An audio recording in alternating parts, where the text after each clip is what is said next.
Hello, Uta Hagen here with, again, more of the very last Coreopsis. Except when I said it was the very last time, I guess they weren't. And also, they're not Coreopsis. I don't know why. It's another C flower. It's calendula. These are calendula. The seeds I got 3 years ago, I kept planting them, and they've come up reliable every year, but the orange flesh somehow with the seeds getting old became sort of yellow. But I cut the last of the buds growing. It seems to be quite hardy because we've had some hard frosts. And there they are. So that's kind of amazing. Here we are in the very first days of December. And I still have some flowers from the garden. And of course, my asparagus fern, which I repotted into this light blue glazed pot. We'll be able to watch it grow because I will try to keep it sufficiently watered. Now, I once again am contributing to the Hagen lexicon. I got a little note of interest once again from one of Megyn Kelly's showrunners, and we'll see if they call me on. But I told them that I have sort of new organizational categories for talking about this, and I think it's a way that perhaps people who are just learning about this and figuring out that, this is going to be the end of women's sports if we let the men in, and if we can't keep track of the men going into the women's prisons, then some terrible things are going to happen. And there are these women that are called trans widows, the ex-wives of these men who suddenly ideate a female persona. So I am just suggesting, after hearing also the recent Mr. Menno, M-R, then capital M-E-N-N-O, that's his channel. He had some interesting interactions with gay men when he was on a vacation recently. And he brought in some of these same ideas that, why is the LGB permanently conjoined to the T and the Q and the IAA and the rest of the alphabet? And so I can't remember. I think I linked that one, but you can always go to his YouTube channel. And what I'm inventing is the trifectas, which is the three triple crowns of the race towards truth and sanity and so on. And the first one is the trifecta of deceit, which answers the question, why is it that people who consider themselves well-educated just don't know about detransitioners, they don't know about trans widows, the ex-wives of these men who suddenly take on a female persona and suddenly start using our experiences of, say, childbirth to pretend that they gave birth to the sons that they fathered and so on. Why is it that, people with college degrees, master's degrees, people who are well-read or keeping up with the news and so on, why don't they know that? And I think that this, why don't I know this? I'm an educated person. I keep myself up to date on current events. Why don't I know about this? And this, the trifecta of deceit is the reasons why. Just 3 reasons why, 3 reasons why you don't know about this. So the first entity on the trifecta of deceit is the Trans Journalists Association Style and Coverage Guide, which has just recently been edited and updated. I noticed, I think it was just earlier in November, that they kind of revamped their page and they're asking for money and so on and so on. And they added the word coverage to Style Guide. So it's the Trans Journalists Association Style and Coverage Guide.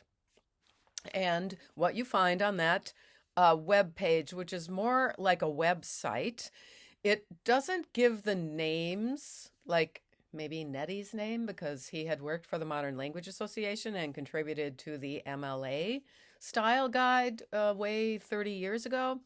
So I think I see his fingerprints all over this. I even am saying to myself, oh yeah, he retired. He's probably been in charge of the revamp recently. And because he loves stuff like that. He loves these rules that say, I'm entitled to call myself the mother of the sons that I actually am the father of.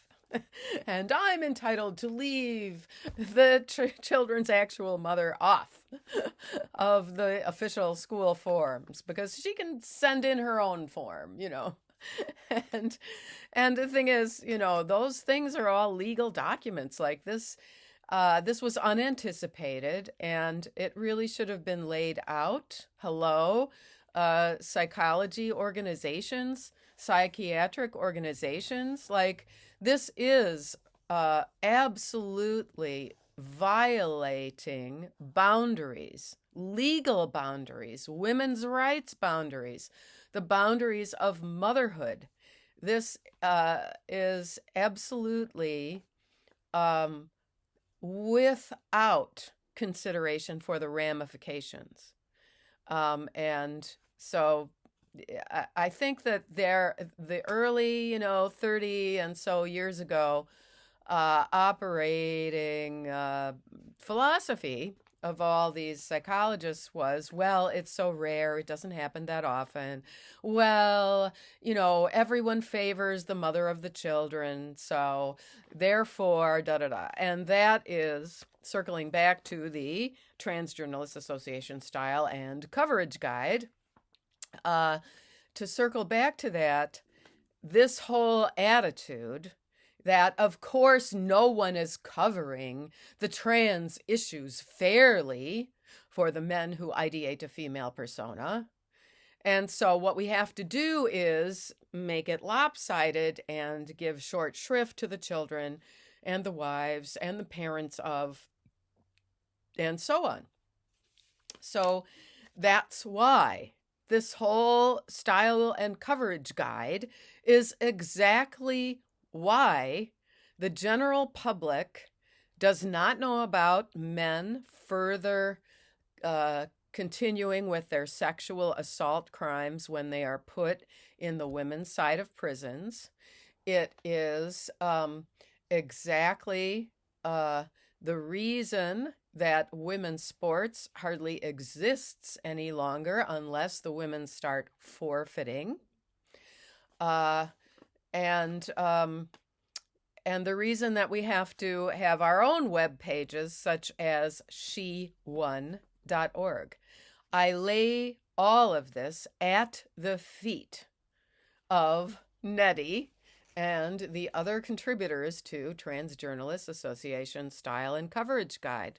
This is why someone like Nancy Mace, House of Representatives member from South Carolina, has to say, no, we're not going to have men in our locker rooms, bathrooms, and single-sex women's-only spaces. And if it wasn't a really kind of cuckoo psychiatric illness, they wouldn't care about that.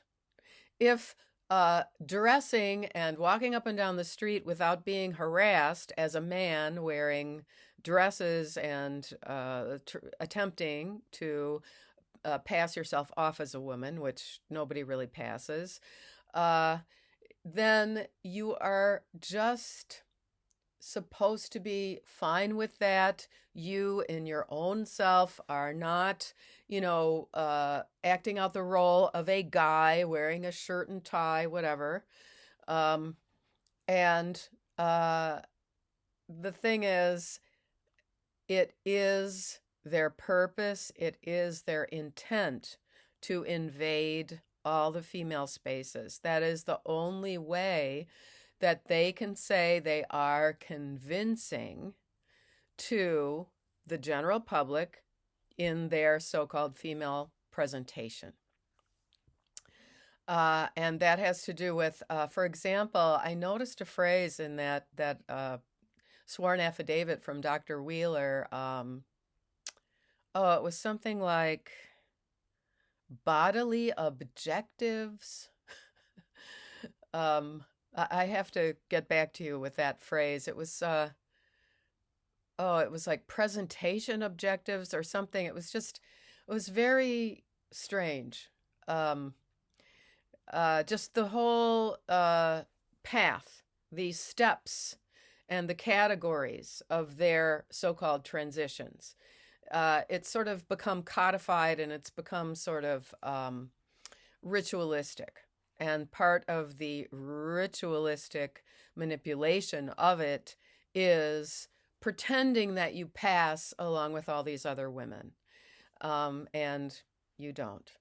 And that would be the first step towards health, is to realize that you're not going to pass.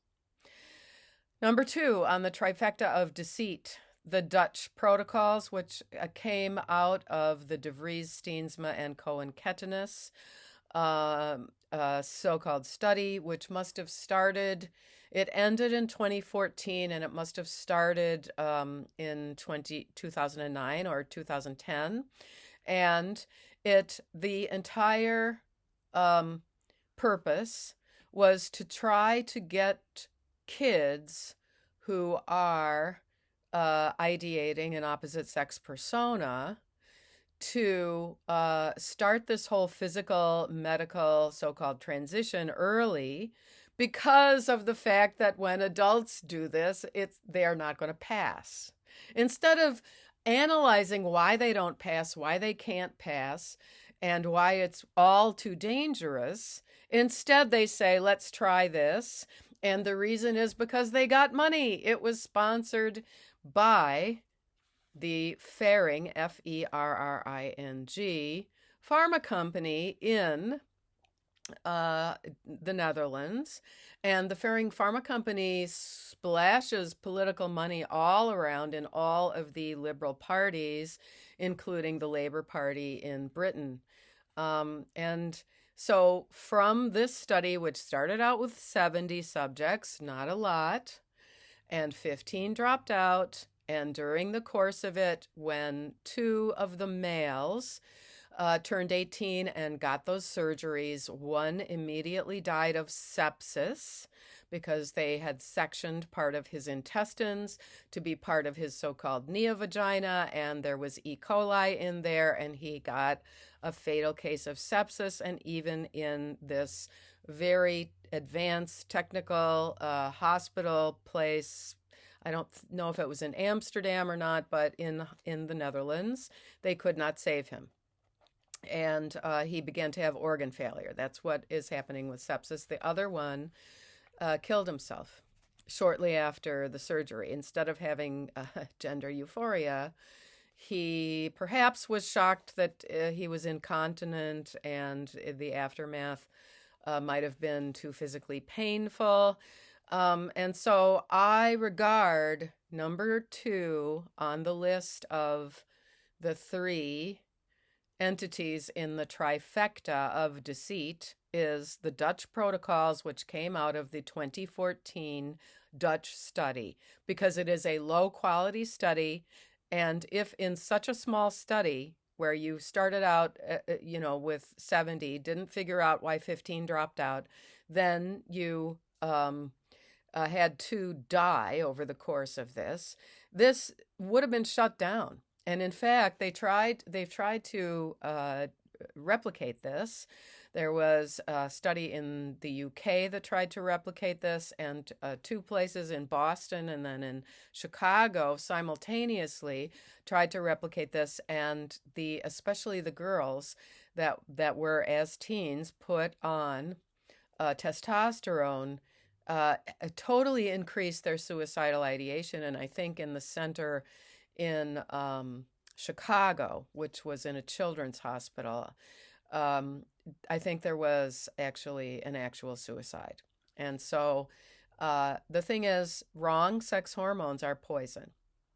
Um, so, and the third entity on the list of the trifecta of deceit is simply the practitioners who appear and are interviewed in Matt Walsh's film, What is a Woman? Because they said ridiculous things. They said, well, a chick might have a gender identity. They said, they just were so illogical. They were really and truly exposed. And so there are a lot of other things. You could make this, almost an infinite list of the deceit, of the list of deceit. But I think that these are iconic. The Trans Journalists Association Style and Coverage Guide, which tells you not to report on any of these low quality studies. The Dutch Protocols, which is a low quality study.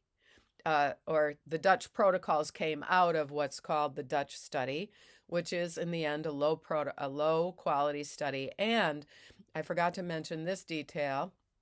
At the end of the study, only 33 of their subjects completed the exit survey. And so that's supposed to be, well, how do you feel now? They took a survey at the beginning, and then there's, well, how do you feel now after these 4 years and doing all these changes? And only 33. That is way too small. Now, and then number 3 is what we saw in the documentary, What is a Woman? That is the trifecta of deceit. Coming next, maybe tomorrow, will be the trifecta of truth. The 3 main entities which point us in the direction of truth. I have to go out and do my stick walk before it gets dark. Be well. See you next time.